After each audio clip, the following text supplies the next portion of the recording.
ಕೆಎಸ್ಸಿಎಗೆ Cubbon park ಪೊಲೀಸರಿಂದ notice. Vijay Hazare ಪಂದ್ಯಕ್ಕೆ ಅನುಮತಿ ನೀಡದ ಪೊಲೀಸರು ಹಲವು ನಿಯಮಗಳನ್ನ KSCA Karnataka state cricket association ಪಾಲನೆ ಮಾಡಬೇಕು. ನಿಯಮಗಳು ಪಾಲಿಸಿದ ಬಗ್ಗೆ ಪರಿಶೀಲನೆ ನಡೆಸಲಾಗುತ್ತೆ. ಪೊಲೀಸರನ್ನ ಒಳಗೊಂಡ ತಜ್ಞರ ತಂಡ ಭೇಟಿ ಕೊಡಲಿದೆ. ರಾಜ್ಯ ಸರ್ಕಾರಕ್ಕೆ ವರದಿಯನ್ನ ಸಲ್ಲಿಸಲಿರುವಂತಹ ತಜ್ಞರ ಕಮಿಟಿ ವರದಿ ನೀಡಿದ ಬಳಿಕ ರಾಜ್ಯ ಸರ್ಕಾರ ನಿರ್ಧಾರವನ್ನ ಮಾಡುತ್ತೆ. ಯಾಕಂದ್ರೆ ಪೊಲೀಸರು ಅನುಮತಿಯನ್ನ ಕೊಟ್ಟಿಲ್ಲ.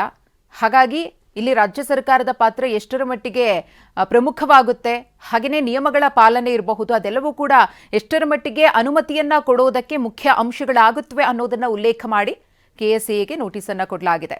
ರಾಜ್ಯ ಸರ್ಕಾರ ಲಿಖಿತ ರೂಪದಲ್ಲಿ ಅನುಮತಿಯನ್ನ ನೀಡಿದ ಬಳಿಕ ಡಿಸೆಂಬರ್ 24ರಂದು ನಡೆಯಲಿರುವಂತಹ ಈ ಒಂದು ಪಂದ್ಯಕ್ಕೆ ಸಂಬಂಧಪಟ್ಟಂತೆ ಬೆಳವಣಿಗೆಗಳಾಗುತ್ತೆ.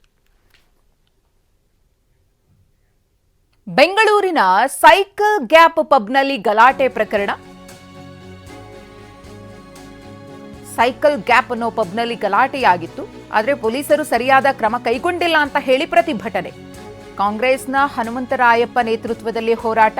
ಜ್ಞಾನ ಭಾರತಿ ಠಾಣೆಯ ಮುಂಭಾಗ ಕಾರ್ಯಕರ್ತರ ಪ್ರತಿಭಟನೆ. ಹೆಣ್ಮಕ್ಕಳ ಮೇಲೆ ಪುಂಡರು ಲೈಂಗಿಕ ದೌರ್ಜನ್ಯ ಎಸಗಿದ್ರು. ಪುಂಡರ ವಿರುದ್ಧ ಜ್ಞಾನ ಭಾರತಿ ಪೊಲೀಸರಿಗೆ ದೂರು ನೀಡಿದ್ವಿ. ಆದರೂ ಕೂಡ ಪೊಲೀಸರು ಪುಂಡರ ವಿರುದ್ಧ ಕ್ರಮವನ್ನ ತೆಗೆದುಕೊಳ್ಳದೆ ಅವರ ಪರವಾಗಿಯೇ ನಿಂತುಕೊಂಡಿದ್ದಾರೆ ಅಂತ ಹೇಳಿ ಪ್ರತಿಭಟನಾ ನಿರತರು ಇಲ್ಲಿ ಪೊಲೀಸರ ಮೇಲೇನೆ ಗಂಭೀರ ಆರೋಪವನ್ನು ಮಾಡ್ತಿದ್ದಾರೆ. ಯಾರು ನಾವು ತಪ್ಪು ಸಿಕ್ಕಾಕೊಳ್ಳೋದು ಬೇಡ, ಅವರಿಂದ ನಮ್ಮನ್ನ ಸಿಗಿಸ್ಕೊಳ್ಳೋದು ಬೇಡ. ಪ್ರತಿಭಟನೆ ಅನ್ನೋದು ಏನಕ್ಕೆ ಬರುತ್ತೆ? ಕಾನೂನು ನೀವು ಸರಿಯಾಗಿ ಕೈ ತಗೊಳ್ಳಿಲ್ಲ ಅಂತ ಬರುತ್ತೆ. ನಾಳೆ ಅವ್ನು ಇನ್ನೊಬ್ಬ ಹುಡುಗಿಗೆ ಏನಾದ್ರು ಮಾಡೇ ಬಿಟ್ಟ, ಅವಾಗ ನೀವು ತಂದ್ಕೊಡ್ತೀರಾ ಜೀವನ?